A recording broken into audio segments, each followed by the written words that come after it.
Hi అందరికీ నమస్తే. రైతుల గురించి ఎక్కువగా ఆలోచిస్తున్నది తామేనని తెలంగాణ ప్రభుత్వం చెబుతోంది. ఏపీ కంటే తెలంగాణలోనే రైతులకు ఎక్కువ మేలు జరుగుతోందని అంటోంది. గత బీఆర్ఎస్ ప్రభుత్వం కంటే తమ ప్రభుత్వమే రైతులను బాగా పట్టించుకుంటోందని ప్రస్తుత కాంగ్రెస్ ప్రభుత్వం చెబుతోంది. అకౌంట్లలోకి రావాల్సిన మనీ రాకపోతే రైతులు చాలా ఇబ్బంది పడతారు.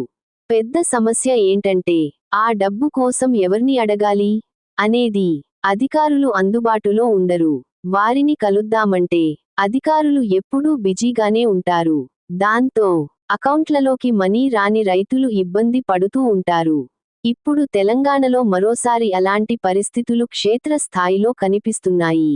మంత్రి ఉత్తమ్ కుమార్ రెడ్డి చేసిన ప్రకటనతో రైతులు అలర్ట్ అయ్యారు. తెలంగాణ ప్రభుత్వం కొన్ని రోజులుగా ధాన్యాన్ని సేకరిస్తోంది. దేశంలోనే అత్యధికంగా తెలంగాణలోనే ధాన్యం దిగుబడి ఎక్కువగా ఉందని మంత్రి ఉత్తమ్ కుమార్ రెడ్డి తెలిపారు. ఈ ఖరీఫ్ సీజన్లో ఇప్పటి వరకు 41 లక్షల టన్నుల ధాన్యాన్ని సేకరించామని ఆయన తెలిపారు.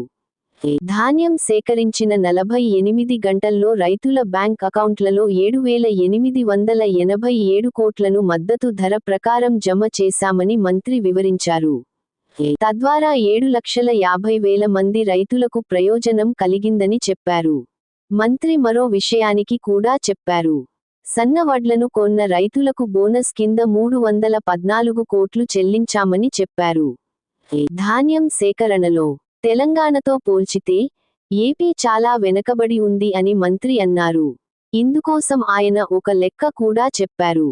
ఏపీ సర్కార్ ఇప్పటివరకు 11 లక్షల టన్నులను మాత్రమే 107,000 మంది రైతుల నుంచి సేకరించి వారికి 2,830 కోట్లు మాత్రమే చెల్లించిందని తెలిపారు.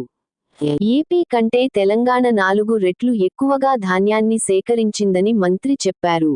తెలంగాణ దూసుకెళ్తోందని చెప్పారు. ఎవరైనా రైతుల అకౌంట్లలో డబ్బు జమ కాకపోతే వారు ఆందోళన చెందాల్సిన అవసరం లేదు. 3 రోజుల్లో మనీ అకౌంట్లలో జమ కానివారు సిస్టమాటిక్గా గ్రీవెన్స్ రిజిస్ట్రేషన్ పద్ధతిని ఫాలో అవ్వొచ్చు. అంటే రైతులు ముందుగా కొన్ని వివరాల్ని సిద్ధం చేసుకోవాలి.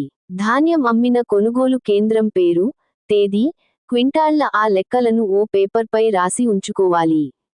తర్వాత bank account number, IFSC code సరిగ్గానే ఇచ్చారో లేదో చూసుకోవాలి. బ్యాంక్ అకౌంట్కి ఆధార్తో లింక్ అయి ఉందో లేదో చూసుకోవాలి. సాధారణంగా లింక్ అయ్యే ఉంటుంది. మొబైల్కి వచ్చిన అస్ఎంఎస్లో పేమెంట్ ప్రోసెస్డ్ అని ఉందా లేక పేమెంట్ ఫెయిల్డ్ అని ఉందా అనేది చూసుకోవాలి.